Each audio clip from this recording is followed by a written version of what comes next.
Paul Harrell, weekdays from 4 to 6. Learn more at paulharrell.com. That how that actually comes back around to our laws themselves. And really the crust of the conversation was, if we have the right to defend ourselves, why do we see regulations? Why do we see laws in our state and at the federal level around these things? Why are they trying to take away bits and pieces of our Second Amendment rights or other rights? And one of the interesting things that I see is when you start talking about First Amendment rights, people don't have a problem not impeding your exercise or free exercise, I should say, of those rights. Yeah. Yet when we start talking about Second Amendment rights, people feel like that there should be limits.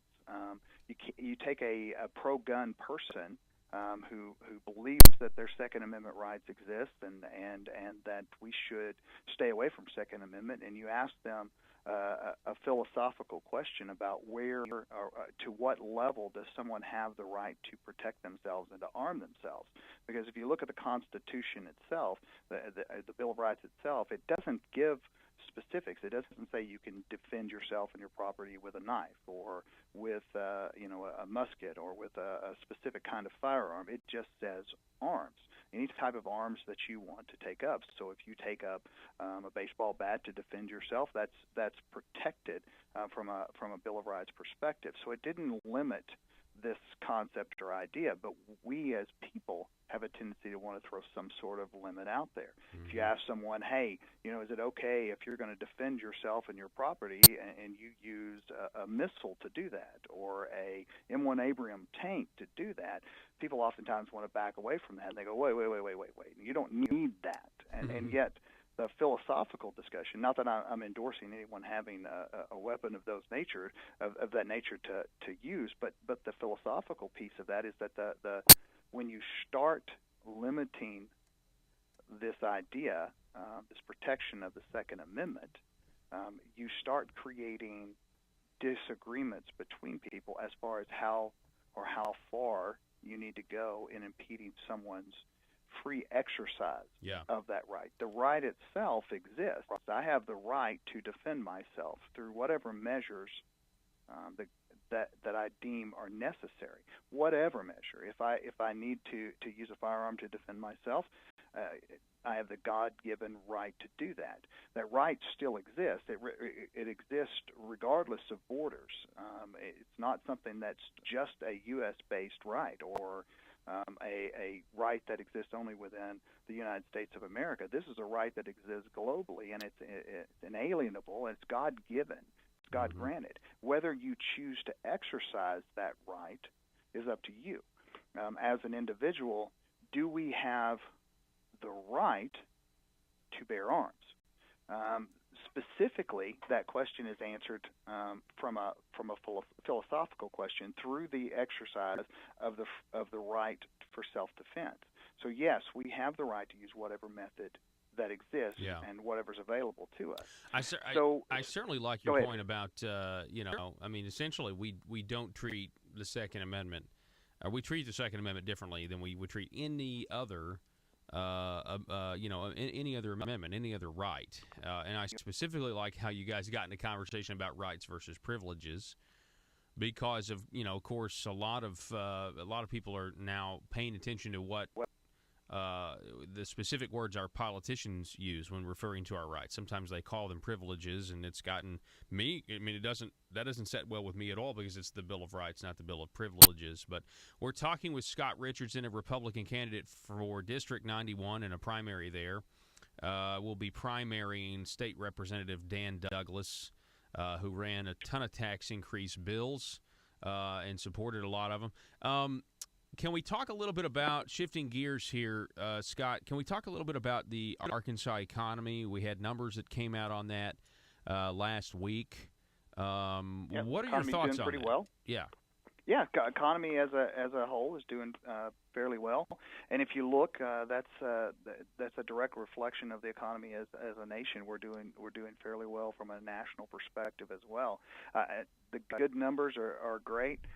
It's interesting. I did a little digging, a little research to try to see how those numbers actually relate to historicals, and then also how they relate to the states that surround us. And there's a lot of good information if you want to spend the time to actually go out and look from the Bureau of Economic Development that goes into specific details. You can pull up all kinds of really cool numbers, and if you're a numbers person, there's all kinds of information out there. So it's not hard to find different pieces of information. But one of the things that you when you start looking into this, you get distracted with a lot of other possible drivers. And let me give you an example of that. If we look at the top drivers or top performers from a GDP perspective, a gross domestic product perspective, and for those that don't really know what GDP stands for or what it really means, it is the total collective value, if you will, of all goods and services within a specific geographic area. So if we were talking about a state in this perspective, it's all the things that we can sell or that we own or that we provide from a service perspective, and how that all comes together. And we measure GDP changes over time. How does that value increase? How does it decrease associated with other things that are going on from an economic perspective? So real GDP, and that's what I'm referring to, and that's the numbers that we saw from a 3.5% growth this last quarter, was great from a overall growth, and that's a number that a lot of economists will talk about. They say that it should be 2%, it should be 3%, it should be 1.5%. So they have their drivers and specific associated numbers that help them predict what it's going to be and what it should be. Arkansas, when you look at Arkansas as a whole, our GDP grew at 3.5%. It was significantly less last quarter. It was around 1.3, and the quarter before that, it was about 0.5%. If you look at overall numbers, that's kind of low when you start comparing those overall, or I would say an average of the last three quarters, were quite low in comparison to other states around us, and very low in comparison to the top performing states. When you start looking at the top performing states, you find something that's very, very interesting. You have a few outliers, and that's kind of where I started with this. I mean, like, for instance, you've got West Virginia that hasn't grown very well at all. In the last couple of quarters, all of a sudden it spikes up. Well, we know that there's a lot of coal in West Virginia, and that's probably one of the primary drivers for their GDP growth. The coal industry is making a bit of a rebound. So you have other things that kind of throw these numbers around and make it difficult to get a clear picture. But one of the things that's very easy to see is our top drivers have very, very low income taxes. Most of them, like Texas and Wyoming and Washington State and Florida, have no income tax at all. So when you start looking at that in comparison to Arkansas, and Arkansas obviously has a significant income tax problem. We're ranked in the lower half of the nation from an income tax perspective. When you look at that in comparison, you think, okay, well, we had 3.5% growth, which is great, but what could it have been had we had less taxes? And there's a lot of studies that are out there. These coming from a large number of places. The Bureau of Economic Development. You've got the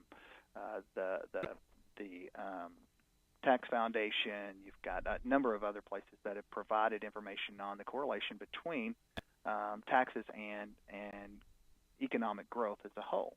So if you start wondering how we can grow our economy in Arkansas, we can look at that as a problem. But then you come back to this whole idea of, well, we need this money to provide services in the state.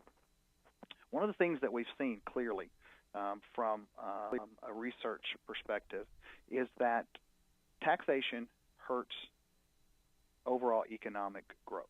The more you tax, the slower your economy grows, and therefore the slower the revenue that the state takes in grows. So if you increase your taxation, it's a bigger burden on the people. It slows down your overall economy. If you think through it, it makes sense. If especially from an income tax perspective, Yep. The higher your income taxes are, the less disposable or quote unquote take home money or disposable money that you might have available to make purchases.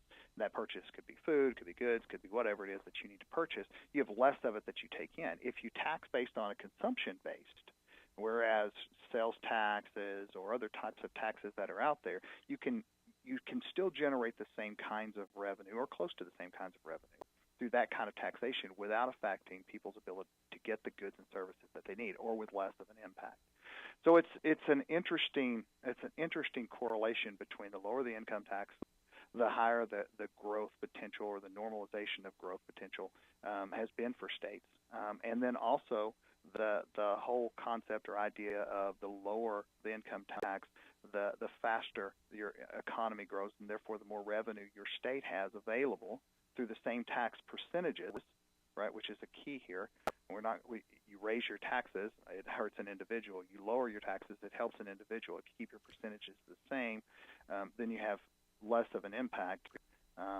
But you can still generate more revenue to the state to provide more services. Scott, if you grow your economy. I really hope that Little Rock is listening to this. I mean, I really do.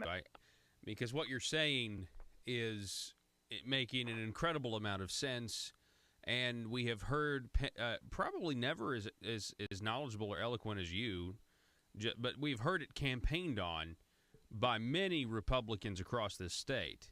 And what you are saying makes an incredible amount of sense, and I really hope that we actually get to see this these ideas become policy, and that's really what it is. That what you're talking about is good policy. What Arkansas has right now, at the very least, is not as good. So I really appreciate your comments, Scott Richardson. I want to give you the last word. We're out of time, but I really appreciate you coming on. Yeah, I appreciate the time as well. It was a good opportunity. Hopefully we can do it again at some point. Merry Christmas, Paul. Hope your family has a great one. Absolutely. Merry Christmas. Scott Richardson, everybody, Republican candidate for District 91 in Benton County. Folks. Paul Harrell, weekdays from 4 to 6. Learn more at paulharrell.com.